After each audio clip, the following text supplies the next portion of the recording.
Guys, check out my jacket. I love it. And the way that I got it is so New York. I have a friend, his neighbor turns out to be the co-founder of this major company that's changing the fashion industry. It's called Pickle. And I'm Julia O'Mara, and I'm talking with Natasha. All right, easy first question.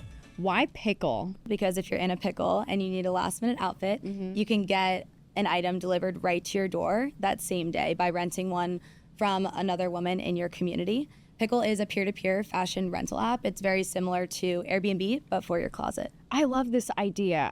It's also disrupting because we're in a space where we've got the Rent the Runways of the world and Nuuly, but you have to think that they're managing inventory, and you've been able through Pickle to kind of get that inventory of your own closet. So talk to me about that. Like, how'd you come up with this idea?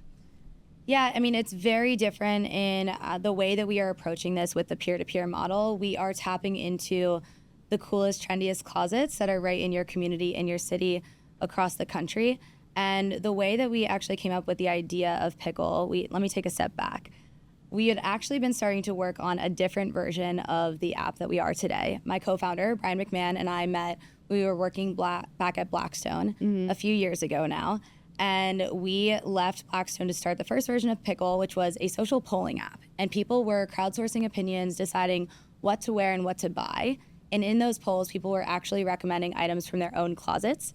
And some people would even comment, you don't need to go buy this, you could borrow it from me. Oh, interesting. It was a really interesting insight, and it ended up taking us to look at the rental space. And we looked at these models where people are investing in owning all of this inventory, managing that inventory.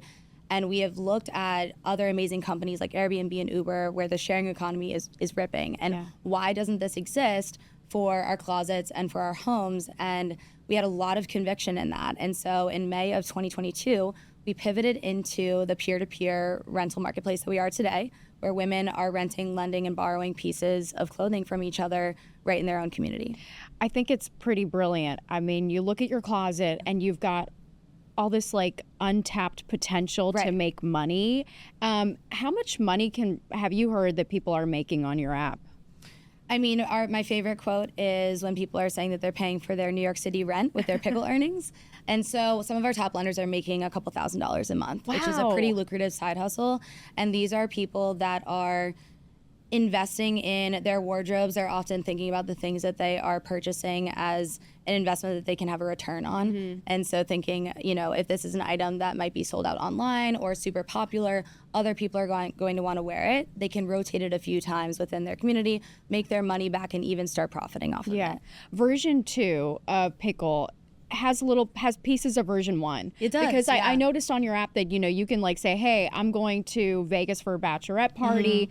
What can I wear? And it's got like 70 comments on it. So you're still able to foster that community in V2. Yeah. The social commerce aspect is really interesting that we've been integrating, and I think it ties back to how community driven our platform is. The large majority of our growth is completely organic and driven by people talking about their amazing experience that they have on Pickle, talking about how when they were in a pickle, it saved them. They were able to get that last minute outfit. Maybe their package didn't arrive when they ordered something last minute, or they got invited to an event super last minute. They wanted to wear something new to them. They didn't like something in their closet. That's been a really great way that people are sharing about their experience. And of course, when you see something like, oh, Natasha, I love that red jacket. Where did you get it? By the way, is from Pickle. People say that. They compliment each other and they talk about it. And that's how we grow. And I think integrating that community aspect into the app itself in that looking for forum, you can find it on the app, is a great way for people to understand what are people looking to wear and rent right now, and do I have that in my closet? I can recommend that for them. Who's doing all the cleaning? The cleaning is done by the lender. Okay. So they're really in charge of managing their full closet.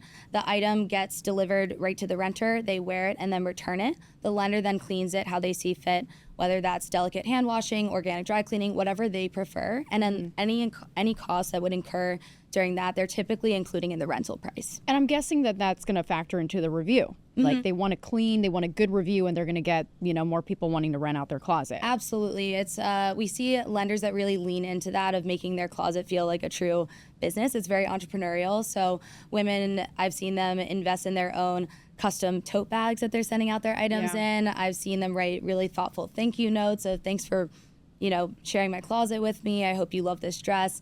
And have even seen people foster relationships and friendships from sharing their clothes with each other. Okay, this is just, you're impressive. Everything that you put together is impressive. Just this idea that didn't exist before. I just want to completely rewind, go back. You're working at Blackstone and you meet your future co-founder in this. What are you seeing? What are you looking around where you're like, okay, this is an obvious place that I want to? Was this made out of you're looking at your closet? Where did the idea come from? Yeah, the white space of one, Brian and I both had some interesting overlap in decision paralysis around shopping. Whenever we were buying something new, we were asking a million people. That kind of led us to crowdsourcing opinions in the form of social polling. And then seeing those insights and how people were actually using those polls and recommending items from their own closets, that was a really clear indicator that we should help monetize these underutilized assets. And so it doesn't need to just be the cars that you own or the homes that you have. It can be these other items that are right in your closet. So think statement dresses, wedding guest dresses, these items that you've invested in that you might not be able to wear all the time. Other people have demand for those, and then why not monetize them in the community? So you've got this idea. Now you got to get it off the ground, raise money. Yes. How much money have you raised so far for Pickle? We have raised now just north of $20 million. That's incredible.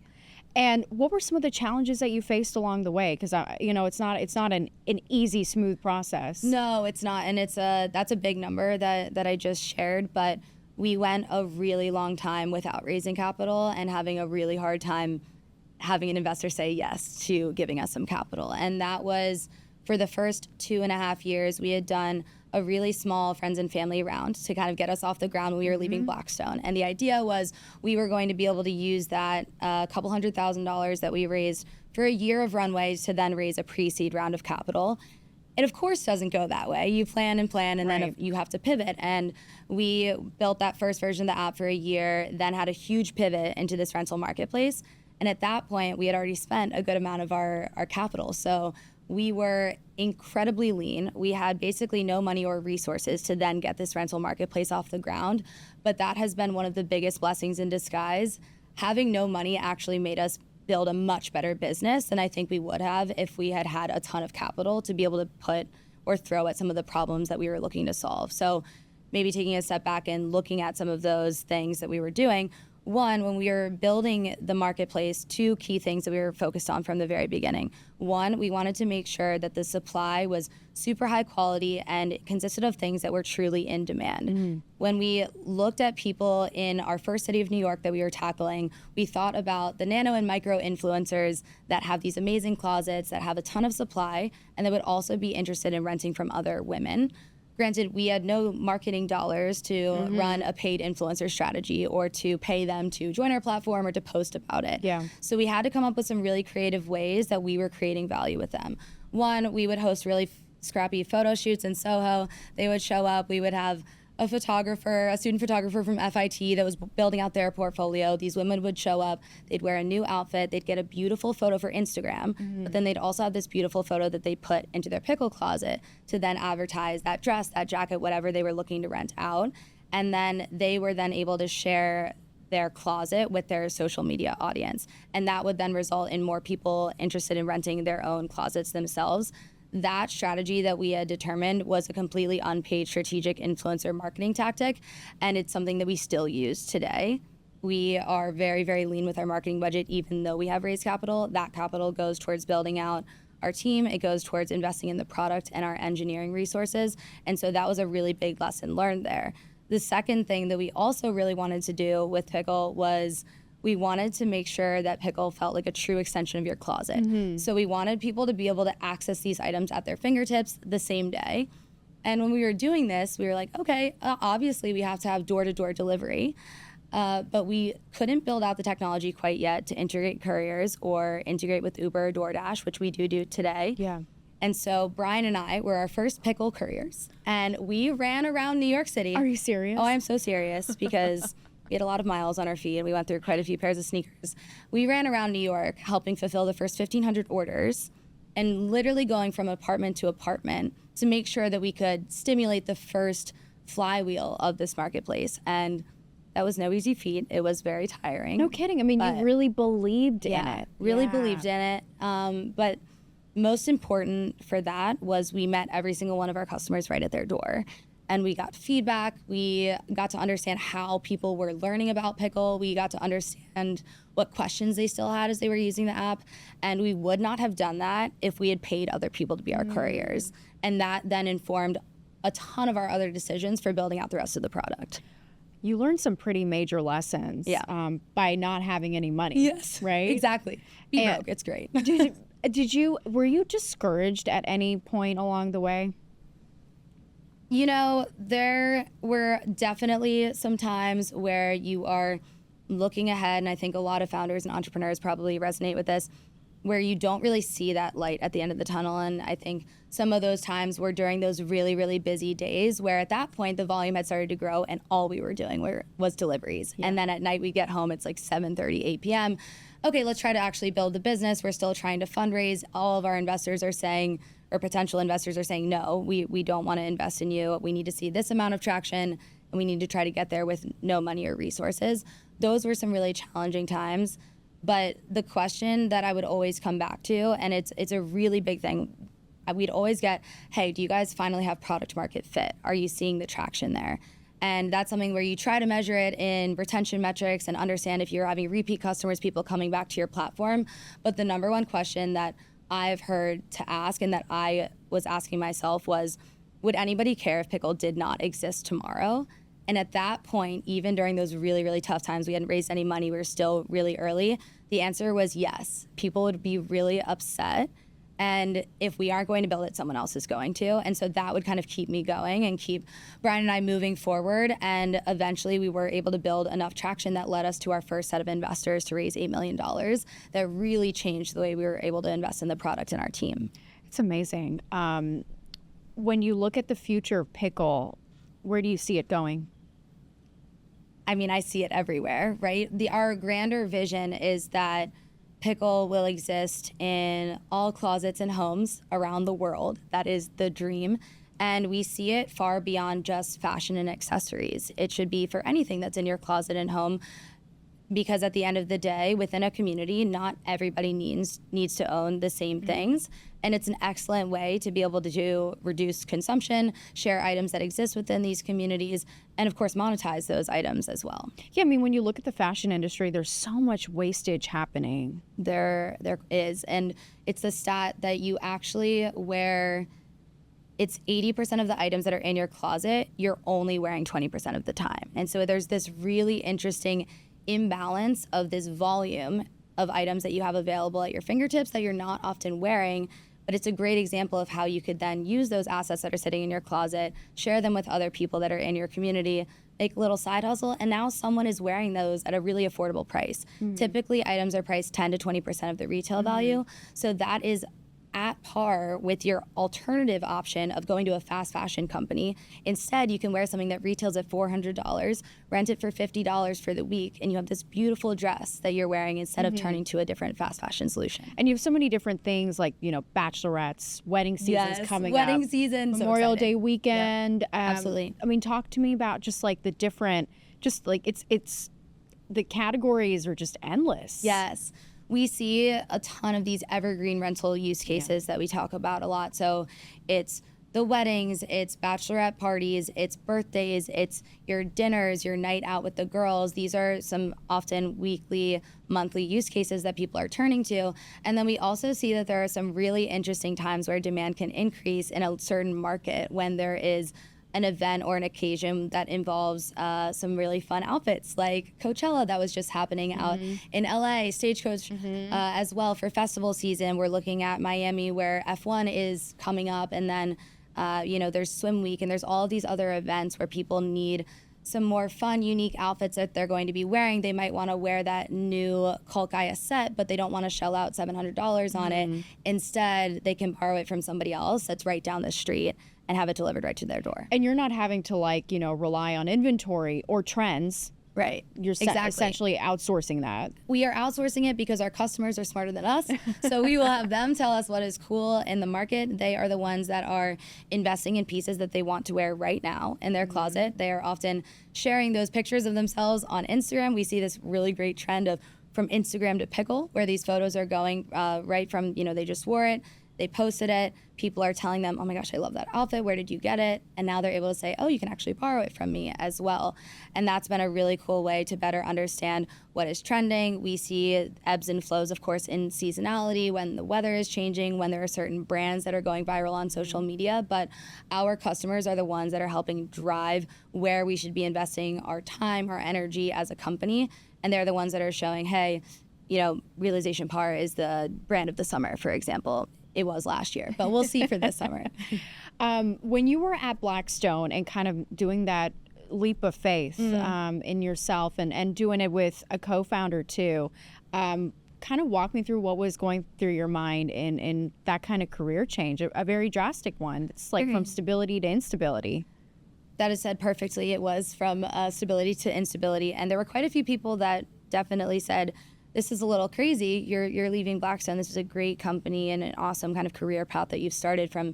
And I graduated in 2019. I was there for only a couple years before making this leap with Brian.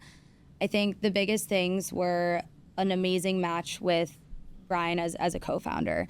We have fundamental beliefs and values in how to build a business. We were both college athletes, so we have very similar work ethics in thinking about determination and grit and perseverance that you need as a founder. We both align very heavily there. It's like, losing isn't an option. And so with that, I felt really, really confident going into starting a business with him, and then had a ton of conviction in our initial idea, but more importantly, had conviction in both of us as a partnership and being able to potentially pivot and adapt, which we ended up doing, and then building something and adapting based on what we're seeing amongst our customers. I mean, we talk about the success story, but I mean, how many times were you told no? Too many to count, right?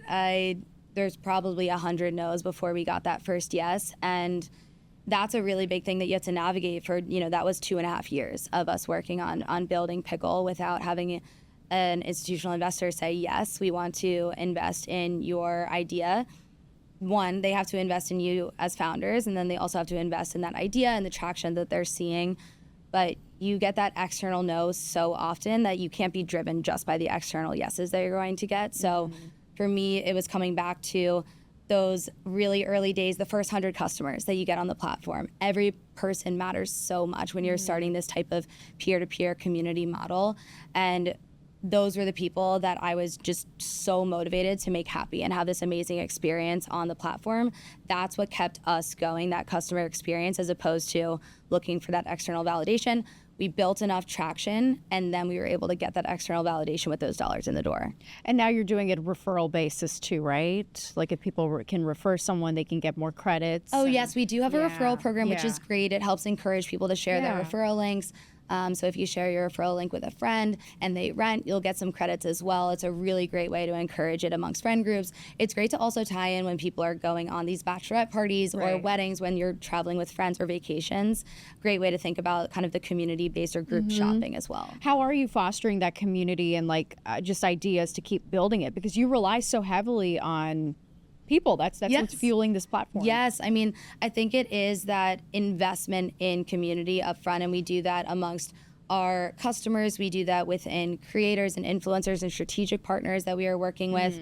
And I think it is what the emphasis on this magic moment and this jaw-dropping customer experience that we want to create for people, as well as tying that into, hey, this is this amazing platform that you're able to use amongst other women.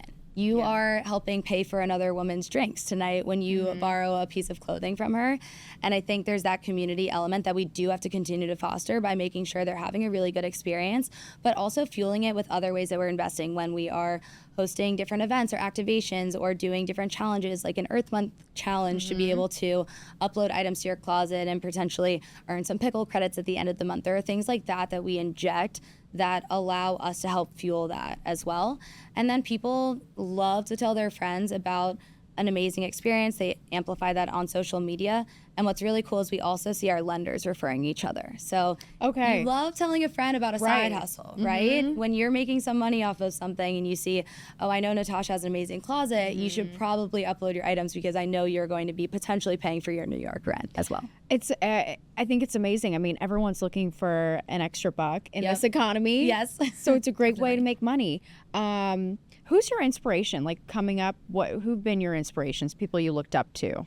There are definitely tons of female entrepreneurs and founders. I've also been inspired by my coaches and mentors throughout the year. At Penn, I played lacrosse there, and I was really inspired by my teammates, my coaches. I also did the engineering entrepreneurship program there, had some amazing professors that really emphasized that aspect of learning that is truly hands-on with building a company from the ground up. But, you know, a founder that in her story that's really spoken to me is, you know, Sarah Blakely from Spanx, and her persistence of getting that first customer. And she didn't even fundraise or raise outside capital. But the way that she was able to get so scrappy and have her first customer convert in a bathroom when she was able to convince them to try on a pair of Spanx, that to me is so inspirational because she was able to do that truly from the ground up and after getting a ton of no's and a ton of rejections externally. Yeah, and I'm seeing so many parallels in her story, and then what you were doing is you and Brian were like the first couriers of this app. You got to get on the ground and do it yourself, What are the parallels between lacrosse and entrepreneurship? There's definitely a competitive spirit of being an athlete that bodes really well in entrepreneurship and being a founder.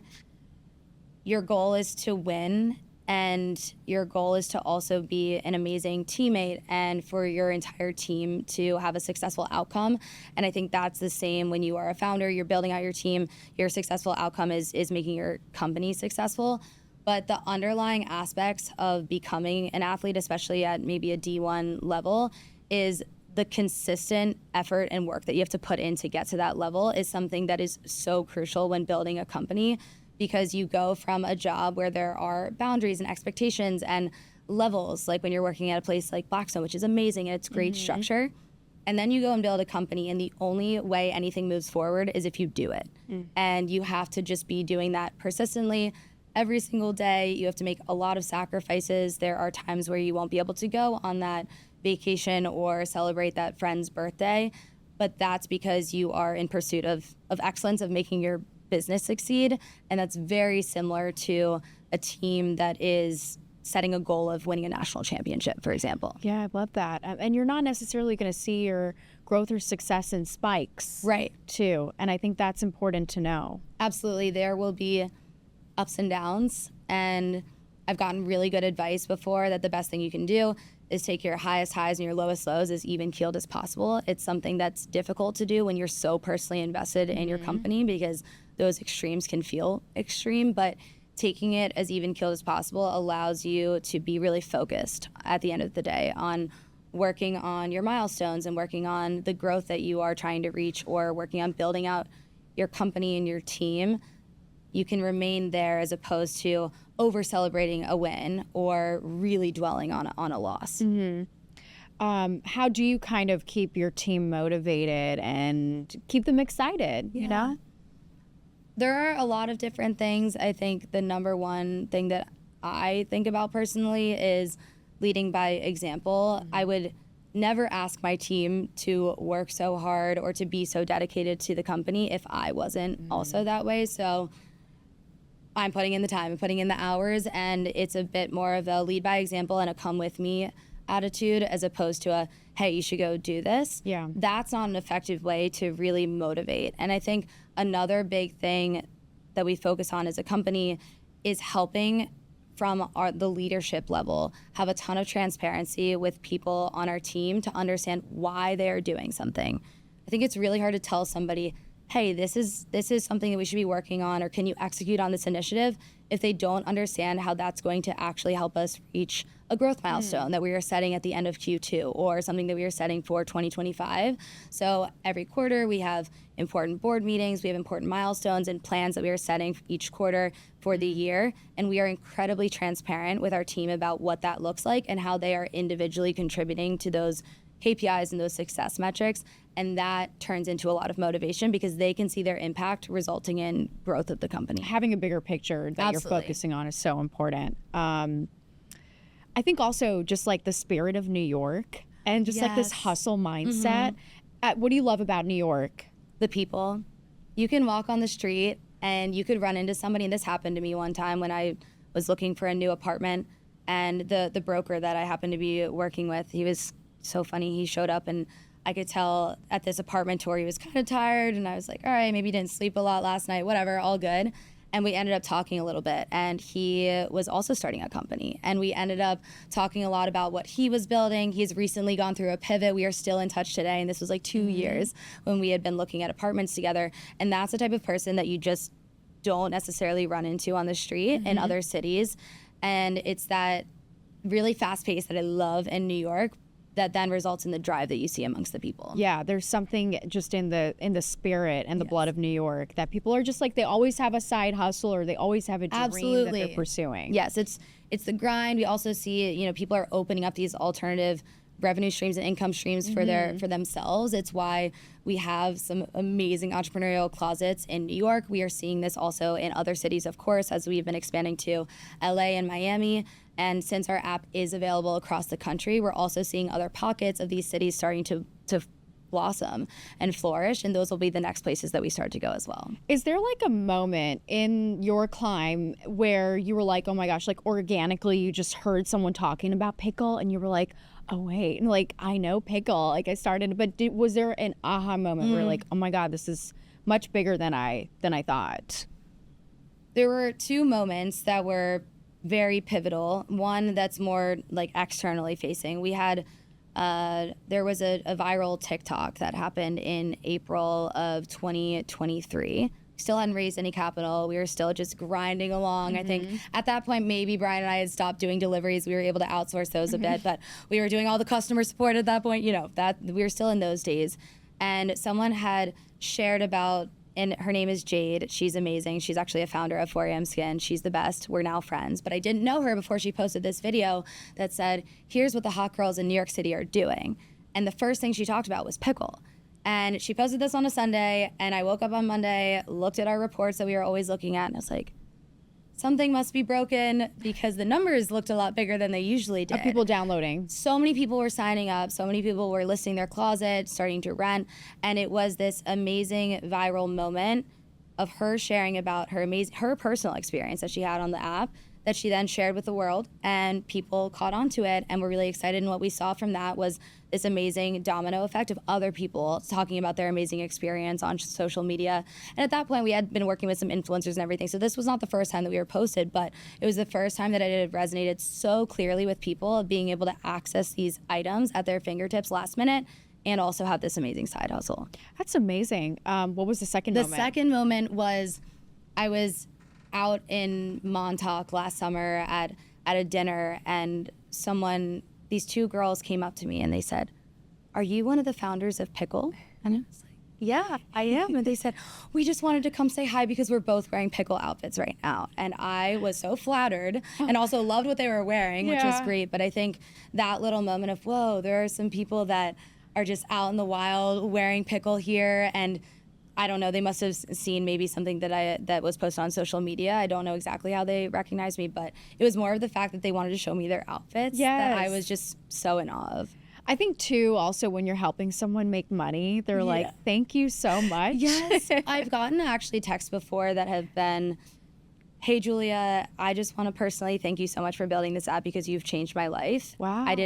Someone quoted that they had made, she goes, I made $10,000 last month, and this money has changed the way that I'm able to explore other creative things in my life outside of my typical day-to-day job. And I thought that was just the coolest thing. $10,000. $10,000 is a lot of money. Gosh, wow. It's great, yeah. It's amazing. What are you looking forward to the most? I'm looking forward to building out the team, investing more in the customer experience and the product.